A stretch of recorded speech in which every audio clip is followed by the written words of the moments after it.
Namaskar. By the end of the 13th century, there were four prominent rulers in the southern part of India: Kakatiyas in Warangal, Andhra Pradesh; Pandyas in Madurai, Tamil Nadu; Hoysalas in Halebeedu, Karnataka; and the Yadavas in Devagiri, Maharashtra. Their infighting and disunity made it easy for the invaders to defeat and dethrone them. Alauddin Khilji ascended the throne of Delhi by 1300. He was cruel, fanatical, ambitious, and intolerant. Khilji sent his trusted general Malik Kafur to win over the southern rulers. Malik Kafur far exceeded his master in cruelty and tyranny. Between 1306 and 1310, Malik Kafur plundered the southern kingdoms. He destroyed countless number of Hindu temples, looted their wealth, destroyed the prevailing traditions and culture, and converted scores of people to Islam. It is during such a calamitous period that the Vijayanagara Empire was founded. Two brothers, Harihara or Hakka and Bukkaraya, were the key players of these times who fought the northern invading powers valiantly. The brothers met sage Vidyaranya, who took them under his tutelage. Hakka and Bukka set up their new kingdom in Hampi on the banks of the river Tungabhadra. Swami Vidyaranya later became the 13th Shankaracharya of Sringeri Shankarapeetham. Vidyaranya helped establish the empire, which served as a source of lasting inspiration for many generations to come. So much that Chhatrapati Shivaji Maharaj derived immense strength and inspiration from Vijayanagara Empire and its founders. Vijayanagara Empire was one of the key Hindu empires in southern India that stood as a barrier for the invading Muslims of the north. They patronized Hindu culture and preserved it from the marauding invaders of the north.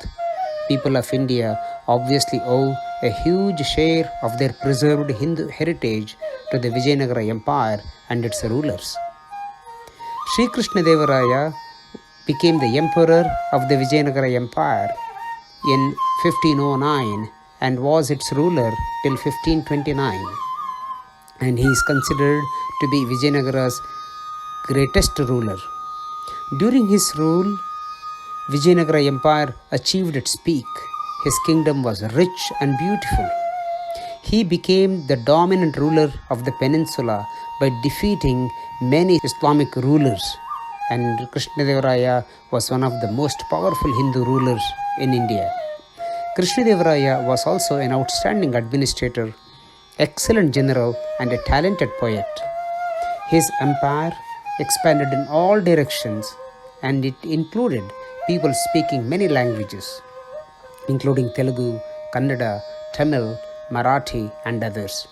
Yet, the emperor patronized all of them.